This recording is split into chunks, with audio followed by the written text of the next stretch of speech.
देखिए, पिछले लेक्चर्स में अपने ने बैलेंस शीट बनाना सीख लिया था। अब जो सीखने जा रहे हैं that is statement of profit and loss. तो यहाँ पे देखिए वर्ड्स क्या है, statement of profit and loss. Profit and loss account class 11 में होता था, सोल प्रोप्राइटरशिप के लिए होता है, पार्टनरशिप के लिए होता है। But in companies will have statement of profit और लॉस और व्हाट इनकम स्टेटमेंट, और व्हाट इनकम स्टेटमेंट। तो इससे निकालेंगे क्या, इससे बकायदा अपने क्या निकालेंगे, net profit and net loss. ठीक है, तो शेड्यूल 3 के पार्ट 1 में क्या था, बैलेंस शीट। यहां पे देखिए पार्ट 2 में क्या है, format of the statement of profit and loss. Again पहले आप कंपनी का नाम लिख दीजिएगा and profit and loss statement for the year ended. तो जो भी पीरियड होगा उसका आप टाइम मेंशन कर दीजिएगा। अगेन कॉलम से क्या, पर्टिकुलर्स कॉलम, यही डिस्कस करना है। नोट नंबर, ये वर्किंग नोट नंबर है। अगेन अपने ने बोला था करंट ईयर फिगर्स भी दिखाना और क्या दिखाना है, प्रीवियस ईयर्स भी दिखाना है। करंट ईयर फिगर भी दिखाना और क्या दिखाना है, प्रीवियस ईयर फिगर भी दिखाना है। अगर आप इस फॉर्मेट को एक ग्लांस में देखो तो सबसे इंपॉर्टेंट ये है कि ट्रेडिंग और पीएल को यहाँ पे मर्ज कर दिया गया है। So there is no separate trading and there is no separate what, PL. सिर्फ यहाँ पे पीएल ही होता है। तो जो डायरेक्ट एक्सपेंसेस इनडायरेक्ट एक्सपेंसेस का क्लासिफिकेशन होता था तो वो लगभग क्या हो गया, यहाँ पे मिट गया। So there is no classification of what direct expenses and indirect expenses because we do not have something called what trading account and what profit and loss account. तो इज दिस ओके? तो बहुत ही easy है, 10 minutes में अपना ये discussion भी हो जाएगा पूरा का पूरा फॉर्मेट। ये बैलेंस शीट से तो बहुत इजी है। आगे देखते हैं। देखिए सबसे पहले क्या लिखा हुआ है, रेवेन्यू फ्रॉम ऑपरेशंस। तो revenue from operations is the another name for what, sales. Revenue from operations is the another name for what, sales. ठीक है ना? तो पहले तो आप सेल्स, उसके बाद देखिए other income, for example interest received, commission received, तो ये क्या आ जाएगा, अदर इनकम आ जाएगा। ये क्या आ जाएगा, अदर इनकम। बेसिकली पीएल के राइट हैंड साइड में कुछ इनकम अपने कैप्चर करते थे ना क्लास 11 में। तो पीएल में कमीशन रिसीव्ड, डिस्काउंट रिसीव्ड, तो वो सब किस में आ जाएगा, अदर इनकम। तो Roman one, I hope it's okay. तो पहले तो रोमन वन देख लीजिए, ये तो आपकी मेन हो गई, ये तो क्या हो गई, थोड़ी साइड वाली इनकम हो गई। We can say what a by product income. और 1 और 2 मिला के मैं क्या निकाल रहा हूं, टोटल रेवेन्यू। तो देख लीजिए 1 में सिर्फ सेल्स है, 2 में क्या है, अदर इनकम है, एंड रोमन 3 में क्या है, टोटल है। तो 1 plus 2 will give you what, 3। 1 plus 2 will give you what, 3। I hope it's okay. तो 1 में मेन इनकम बोल सकते हो, 2 में क्या बोल सकते हो, छोटी मोटी इनकम इधर उधर से, and you will submit up to what, total revenue. You will submit to what, total revenue. आप यहाँ पे देख सकते हो क्या लिखा हुआ, 1 प्लस 2। अब देखिए मुझको इनकम तो पता चल गई, अब मुझको क्या निकालने, एक्सपेंसेस। तो रोमन 4 में देखिए क्या कैप्चर करना है, एक्सपेंसेस। रोमन 4 में क्या कैप्चर करना है, एक्सपेंसेस। Is okay. तो एक्सपेंसेस के लिए देखिए 3 पहला इंपॉर्टेंट ये है, क्योंकि इसी में प्रॉब्लम आती है बच्चे को। देख लीजिए, cost of material consumed, purchases of stock in trade, changes in inventory of what, finish goods, work in progress. इसको ना मैं ए कर दे रहा हूं एक बार, इसको समझाने के लिए मैं क्या कर रहा हूं बी, और इसको क्या कर रहा हूं सी। सी, ये दोनों एक ही लाइन है प्लीज, ये जो सी है ये दोनों क्या है, एक ही लाइन है। Changes in inventories of what, finish goods, work in progress and stock in trade. तो ये कॉस्ट ऑफ मटेरियल कंज्यूम का यहाँ पे कोई नंबर आएगा, परचेजेस का क्या आएगा, कोई नंबर आएगा, एंड ये changes in inventories of finish goods, work in progress and stock in trade, इसका एक क्या आएगा, नंबर आएगा। तो इस ओके। तो जो भी बच्चे को प्रॉब्लम आती है ये तीनों में आती है, ए बी एंड व्हाट, सी। तो मैं ए बी एंड सी को डिस्कस करने वाला हूं। Cost of material consumed, purchases of stock in trade, changes in inventories of what, finish goods, work in progress and stock in trade. I hope it's okay. तो ये क्या है, सी है, ये क्या है, सी है, ये दोनों एक ही है। ठीक है, changes in inventories of finish goods and what, work in progress and what, stock in trade. चलिए इसका डिस्कशन करते हैं। सबसे पहले तो देख लीजिए क्लास 11 में कॉस्ट ऑफ गुड्स सोल्ड निकालते थे ना, जो गुड्स मैं बेच रहा हूं उसकी लागत, उसकी कॉस्टिंग कितनी होती है, जो गुड्स मैं बेच रहा हूं उसकी लागत कितनी होती थी, ओपनिंग स्टॉक प्लस जो भी मैं खरीदता था माइनस क्या कर देता, closing stock plus what, direct expenses. तो क्लास 11 में अपने सीओजीएस कैसे निकालते थे, opening stock plus purchases minus what, closing stock plus what, direct expenses. लेकिन यहां पे देखिए मैं डायरेक्ट एक्सपेंसेस को हटा दे रहा हूं, क्योंकि अभी बात हुई थी कि अब तो अपना कोई क्लासिफिकेशन ही नहीं है, direct expenses and what, indirect expenses. तो यहां पे जब आप बेसिकली अपने कॉस्ट ऑफ गुड्स सोल्ड निकालते हैं तो यहां पे सिर्फ क्या करेंगे, opening stock plus purchases minus what, closing stock. तो यहां पे अब मैं आपको बोलूं कि आपने कितने रुपए का गुड, जो भी गुड्स आपने बेचा था उसमें जरूर से आपकी कुछ ना कुछ तो कॉस्टिंग लगी हुई थी ना, तो उसकी अगर मैं कॉस्टिंग निकालने बोलूं तो आप क्या करोगे, opening stock plus purchases minus closing stock. तो कॉस्ट ऑफ गुड्स सोल्ड, जो माल मैं बेचने वाला हूं उसकी कॉस्टिंग मुझे कितनी लगी, अगर ये निकालना है तो बोलते हैं COGS। एंड इसका फॉर्मूला क्या होता है, opening stock plus purchases minus what, closing stock. Plus direct expenses भी होता है, लेकिन डायरेक्ट एक्सपेंसेस का कंपनी अकाउंट्स में क्लासिफिकेशन नहीं है, इसलिए मैंने डायरेक्ट एक्सपेंसेस को क्या कर दिया, इग्नोर। अब देखिए एक वर्ड है इन्वेंट्री, यहां पे देखिए प्लीज, इन्वेंट्री। अब देखिए इन्वेंट्री दो जन मेंटेन करता है, एक तो ट्रेडर और एक को कौन करेगा, मैन्युफैक्चरर। तो ट्रेडर तो कौन होता है, शूज खरीदता है डायरेक्टली एंड शूज ही बेच देता है। तो शूज बेचता है और शूज को क्या कर देता है, बेच देता है। बट एक मैन्युफैक्चरर वो रबर खरीदेगा, उससे शू बनाएगा एंड देन शू को क्या करेगा, बेचेगा। तो inventory from the point of view of trader पढ़ना है, inventory from the point of view क्या पढ़ना है, मैन्युफैक्चरर पढ़ना है। So who is a trader who buys finish goods and directly sales finish goods, तो उसका यहाँ पे कोई इशू नहीं है। बट अ मैन्युफैक्चरर तो खरीदेगा क्या, रबर शीट्स, और वो बेचेगा क्या, फिनिश गुड्स। तो देखिए ट्रेडर के यहां तो बस एक ही टाइप का गुड होता है, तो इसलिए इसको बोलते हैं स्टॉक। ट्रेडर के यहां पे क्या बोलते हैं, स्टॉक। तो इन्वेंट्री जब ट्रेडर मेंटेन करता है तो क्या बोलते हैं, stock. But when it comes to manufacturer, पहले तो वो क्या करेगा, सोचिए अगर मुझको पेन बनाने हैं तो वो प्लास्टिक शीट्स, फिर क्या वर्क इन प्रोग्रेस, ये क्या हो गया, पेन के जो कवर बने हुए हैं, एंड फिनिश गुड्स क्या होगा, पूरा का पूरा पेन्स। It's okay. तो ट्रेडर तो सीधा पेन खरीदता और पेन ही बेच देता है, तो वो पेन के जो गोडाउन में स्टॉक है उसको क्या बोलेगा, स्टॉक ही बोलेगा। तो उसके यहाँ कोई इशू नहीं है, वो पेन खरीदेगा और पेन को क्या करेगा, बेचेगा।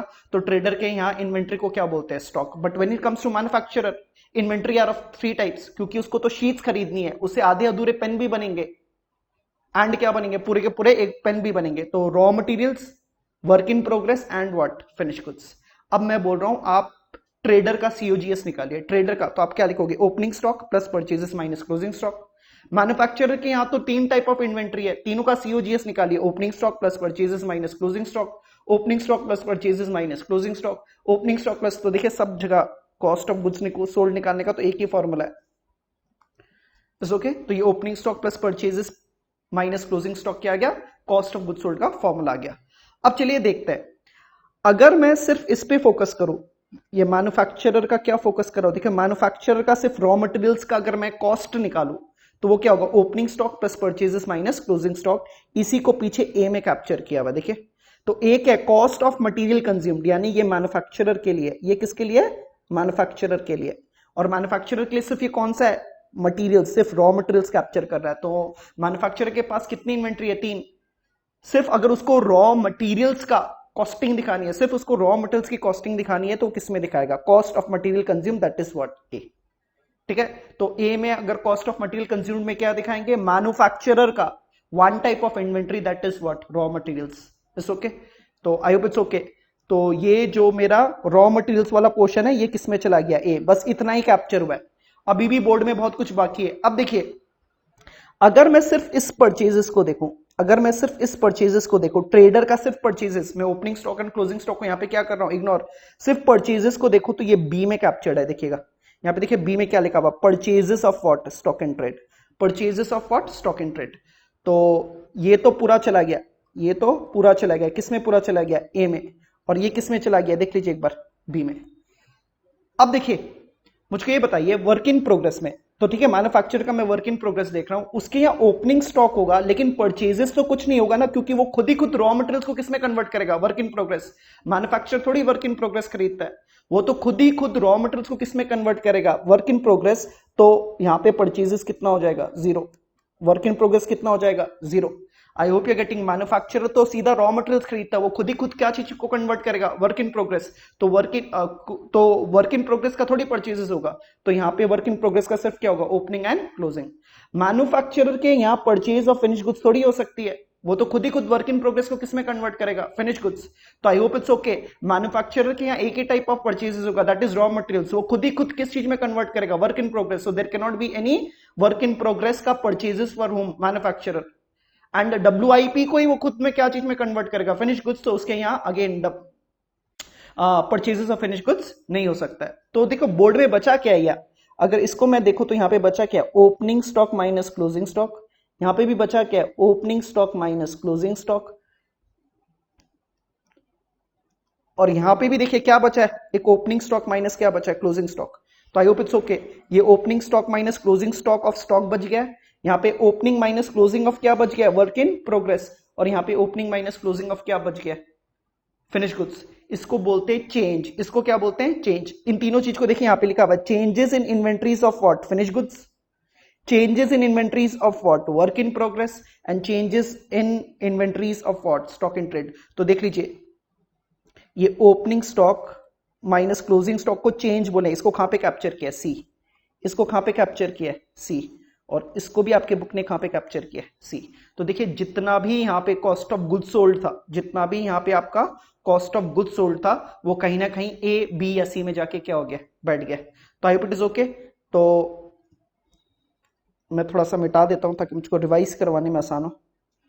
तो देख लीजिए, एक्सपेंसेस में जो भी कंफ्यूजन पोर्शन है वो कौन सा है, ए बी सी। सब बच्चे को लगता है ये एक ही है। ए क्या है, cost of material consumed. B क्या है, purchases of what, stock in trade. और सी क्या है, changes in inventories of what, finish goods, work in progress and what, stock in trade. इसको मैं वापस से रिपीट कर दे रहा हूं। मैं बोल रहा हूं इन्वेंट्री एक ट्रेडर मेंटेन करता है, और कौन मेंटेन करता है, मैन्युफैक्चरर। तो inventory in the hands of trader is termed as stock. Inventory in the hands of trader is termed as was stock, but inventory in the hands of manufacturer can be of three types: raw material, work in progress, and what, finished goods. Is okay? अब मैं ये जानना चाहता हूं कि ये जितनी प्रकार की इन्वेंट्री है वो पर ईयर कितना कंजम्पशन हुआ है। मैं ये जानना चाहता हूं कि मेरे बिजनेस में जो ये भला स्टॉक हो या रॉ मटेरियल्स हो या वर्क इन प्रोग्रेस हो या फिनिश गुड्स हो, इसका ईयरली कंजम्पशन मेरे यहां कितना हुआ है, कितना खर्चा मेरे लगा है। तो मैं क्या करूंगा, कॉस्ट ऑफ गुड्स सोल्ड निकालूंगा। इसका मतलब क्या होता है, कॉस्ट ऑफ गुड्स सोल्ड। जिस गुड्स को मैं बेचने वाला हूं उसकी मेरी कॉस्टिंग कितनी आ रही है। तो अपने क्या करेंगे, opening stock plus purchases minus closing stock. 11 में तो प्लस डायरेक्ट एक्सपेंसेस भी करते थे, लेकिन मैंने आपको बता दिया यहाँ पे direct expenses is not possible, क्योंकि यहाँ पे अपना कोई ट्रेडिंग अकाउंट और पीएल अकाउंट का सेग्रीगेशन तो है नहीं, तो direct expenses are to be what, ignored. तो स्टॉक का क्या निकलेगा, opening stock plus purchases minus closing stock. Opening stock plus purchases, इसका भी क्या होगा, रॉ मटेरियल्स का भी क्या होगा, opening stock plus purchases minus closing stock. Work in progress का भी क्या होगा, एक्चुअल में तो क्या होगा, यहाँ पे कुछ परचेजेस आएगा और यहाँ पे भी क्या आना चाहिए, कुछ परचेजेस आना चाहिए। It's okay.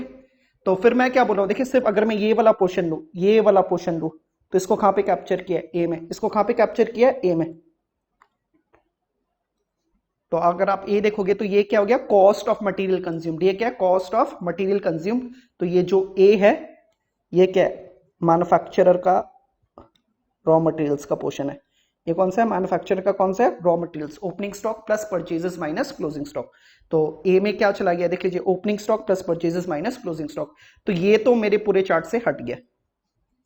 फिर देखिए मैं ट्रेडर का सिर्फ परचेजेस ले रहा हूं, ट्रेडर का सिर्फ परचेजेस ले रहा हूं, और इसको देखिए पीएल स्टेटमेंट में कहां दिखा दिया, बी में। तो ये सिर्फ किसके लिए है, ट्रेडर के लिए। ये किसके लिए, ट्रेडर के लिए। तो बोर्ड में देख लीजिए, जो जो क्रॉस है, जो जो क्रॉस है वो तो मेरा क्या हो गया, फॉर्मेट में चला गया। अब मैं यहां पे बोल रहा हूं WIP का परचेजेस कितना होगा, 0 होगा। और यहां पे भी परचेजेस कितना होने वाला है, 0 होने वाला है। क्या होने वाला है, 0। क्योंकि मैन्युफैक्चरर कभी भी WIP या फिनिश गुड्स परचेज नहीं करेगा, वो रॉ मटेरियल्स परचेज करेगा। उसी को किस में कन्वर्ट करेगा, WIP, एंड उसी को किस में कन्वर्ट करेगा, फिनिश गुड्स। तो यहां पे देखिए मेरे पास बचा क्या है, एक ये बचा ओपनिंग माइनस क्लोजिंग, एक ये बचा ओपनिंग माइनस क्लोजिंग, और ये बचा ओपनिंग माइनस क्लोजिंग। और देखिए इन तीनों को कहां पे डाल देना आपको, opening minus closing, opening minus closing, opening minus closing, किस में डाल देना है, सी में डाल देना। किस में डाल देना, C. Changes in inventories of finish goods, work in progress and what, stock in trade. तो ये दोनों के लिए, मैन्युफैक्चरर के लिए भी है और किसके लिए, ट्रेडर के लिए भी है। आई होप इट्स क्लियर यार। चलिए आगे बढ़ते हैं। तो मैं यहां हटा देता हूं, ये ABC मैंने बस बताने के लिए किया था ताकि मुझको एक्सप्लेन करने में इजी हो जाए। इंप्लॉय बेनिफिट एक्सपेंसेस, तो इंप्लॉय को जो भी आप पैसे देने वाले हो, सैलरी, बोनस वगैरह, ये सब किस में चला जाएगा, employee benefit expenses. Finance cost, very important, ये इंटरेस्ट कॉस्ट है। इसका एग्जाम्पल मैं क्या ले सकता हूं, इंटरेस्ट। ठीक है। फिर क्या है, depreciation and amortisation expense. I hope आपको पता है कि जब टैंजिबल एसेट्स की वैल्यू गिरती है तो डेप्रीशिएशन है, जब इंटेंजिबल एसेट्स की वैल्यू गिरती है तो क्या होती है? अमोर्टाइजेशन होती है। एक और होता है डिप्लीशन। एक और क्या होता है? डिप्लीशन। वो माइनिंग के लिए होता है, तो silver mining, gold mining, coal mining, तो जितना उसमें से माइनिंग करोगे, कोल माइन करोगे, तो डेफिनेटली जो पहाड़ होता है, जो माउंटेन होता है, उसकी वैल्यू क्या होना स्टार्ट हो जाती है? गिरना स्टार्ट हो जाती है। That is what depletion. So again, depreciation is for intangible assets, amortization is for what? Intangible assets, depletion is for what? Mining. Depletion is for what? Mining. तो जो भी गुड्स आप माइनिंग करके निकालते हो वहां पे क्या होता है? डिप्लीशन होता है. It's okay.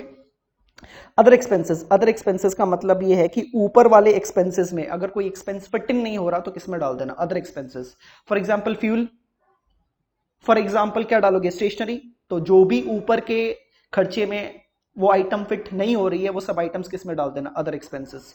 एंड जितने भी एक्सपेंसेस है उसका क्या निकाल रहे हैं? देखिए यहाँ पे टोटल क्या निकाल रहे हैं? टोटल. तो 4 में एक लिस्ट दिया हुआ है एंड 4E में उसका टोटल दिया हुआ है. 4 में देख एक लिस्ट दिया हुआ है, तो प्लीज सी दी लिस्ट. ये एक्सपेंसेस की लिस्ट है और उसका यहाँ पे क्या दे दिया? टोटल दे दिया. उसका यहाँ पे क्या दे दिया? टोटल.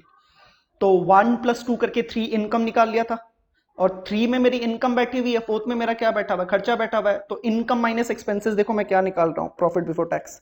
क्या निकाल रहा हूं? Profit before tax. तो यहां पे नंबरिंग देखिएगा भाई, 3 माइनस व्हाट? ये 4 कर दीजिए, ये गड़बड़ हो गई. 3 माइनस 4, 3 माइनस 4, एंड उससे आप क्या कर दो? टैक्स पे कर दो. प्रॉफिट बिफोर टैक्स से टैक्स पे कर दोगे तो क्या निकल जाएगा? प्रॉफिट आफ्टर टैक्स या प्रॉफिट और लॉस फॉर दी पीरियड.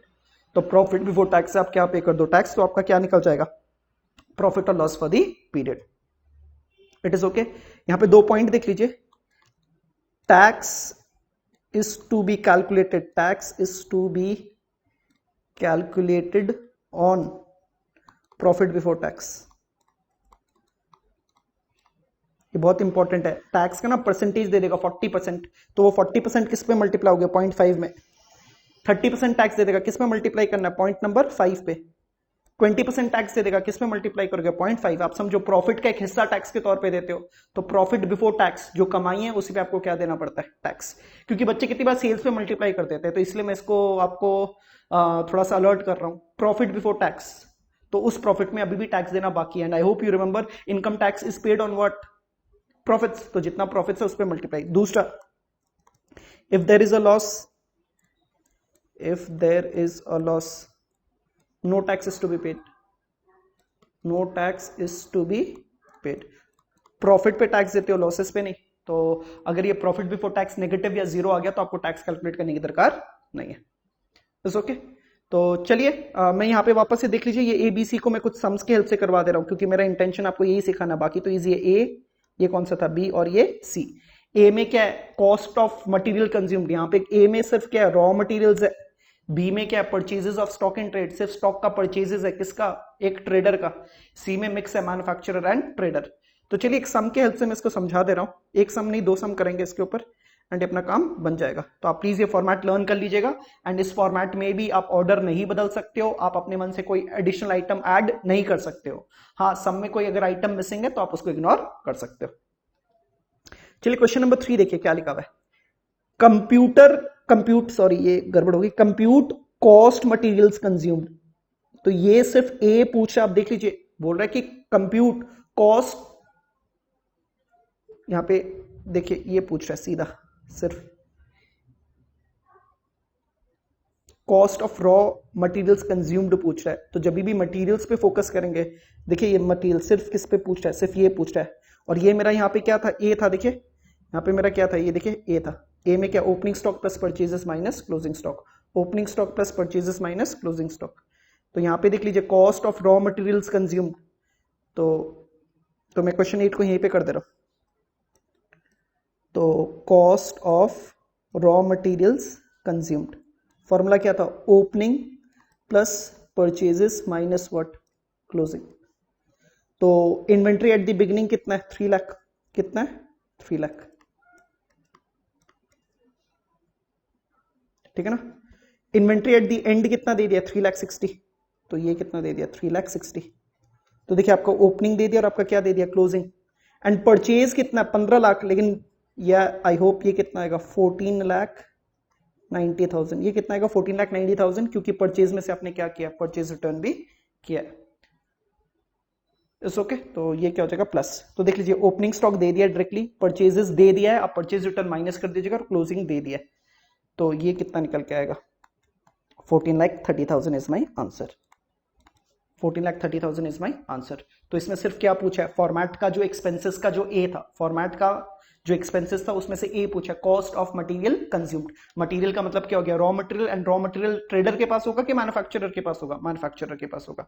अभी क्वेश्चन 4 देख लीजिए तो अपना काम बन जाएगा। मैं यहाँ पे क्वेश्चन 4 कर दे रहा हूं। From the following information, prepare notes to account to determine the amount to be shown in। यहाँ पे देखिए वर्ड क्या है, ये चार्ज नहीं होगा, ये चेंज होगा। ये क्या वर्ड होगा, चेंज। ठीक है, तो क्या पूछा है, चेंज इन इन्वेंट्री। क्या पूछा है, चेंज इन इन्वेंट्री। आप यहाँ पे देखिए चेंज इन इन्वेंट्री किसके लिए यूज किया हुआ है, सी के लिए यूज किया हुआ था। देखिए यहाँ पे देखिए चेंज इन इन्वेंट्री किसके लिए, देखिए चेंज इन इन्वेंट्री किसके लिए, ये सी था ना मेरा, और यहाँ पे सी देख लीजिए किसको था, एक तो स्टॉक कवर होगा, एक क्या होगा, तो चेंज इन इन्वेंट्री। क्या पूछा है, change in inventory. Change in inventory में ऊपर से देखिए किस किस चीज के लिए काम में आएगा, स्टॉक। तो चेंज इन इन्वेंट्री सी देखिए किसके लिए था, एक स्टॉक के लिए था। दूसरा ये सी किसके लिए, वर्क इन प्रोग्रेस। और ये तीसरा सी किसके लिए, फिनिश गुड्स। तो देख लीजिए भाई, सी किसके लिए है, सी किसके लिए, स्टॉक के लिए, सी किसके लिए, वर्क इन प्रोग्रेस है, और सी में क्या है, फिनिश गुड्स। और यहाँ पे क्या, opening stock minus closing stock. तो लेट्स सी क्या इंफॉर्मेशन दिया हुआ सम में। फिनिश गुड्स ओपनिंग कितना है 10 लाख, क्लोजिंग कितना 9,40,000। तो ओपनिंग कितना है 10 लाख, क्लोजिंग कितना है 9,40,000। तो ये मेरा आ गया 60,000। चलिए आगे बढ़ते हैं। वर्क इन प्रोग्रेस कितना है 5 lakh and 6 lakh. Work in progress कितना है, वर्क इन प्रोग्रेस ओपनिंग कितना है 5 लाख एंड क्लोजिंग कितना है 6 लाख। तो ये कितना गया -1 लाख। स्टॉक बढ़ भी सकता है तो स्टॉक घट भी सकता है। फिर स्टॉक इन ट्रेड कितना है 8 lakh and 7,30,000। Finish goods, sorry पहले वाला फिनिश गुड्स था, तो ये फिनिश गुड्स था, ये कौन सा था, फिनिश गुड्स था। फिनिश गुड्स कितना था 10 लाख -9,40,000। तो ये कितना आ गया था 60,000। ठीक है, वर्क इन प्रोग्रेस। अब देखिए यहाँ पे क्या है, stock in trade 8 lakh and 7,30,000। तो 8 लाख और कितना दिया हुआ है 7,30,000। तो ये मेरा कितना आ गया 70,000। ये मेरा कितना आ गया 70,000। मटेरियल्स को नहीं ले सकती, ये तो ए में बैठा हुआ था। मुझको क्या चाहिए, सब में सी पूछा है, सब में क्या पूछा, चेंज पूछा। चेंज किस में था, सी। एंड सी में देख लीजिए रॉ मटेरियल्स नहीं है। यहाँ पे देख लीजिए ये देखिए सी के भीतर है, नहीं ये तो पूरा का पूरा किसके भीतर है, ए। तो ये इग्नोर करेंगे, तो रॉ मटेरियल्स कोई काम का नहीं है। अब आंसर निकाल लीजिए। तो आंसर कितना आ गया 70 60 पॉजिटिव 30,000। आंसर कितना आ गया पॉजिटिव 30,000। यही मेरा आंसर है। It's okay. तो अपना स्टेटमेंट इन पीएलबी खत्म हो गया, अपना स्टेटमेंट इन पीएलबी खत्म।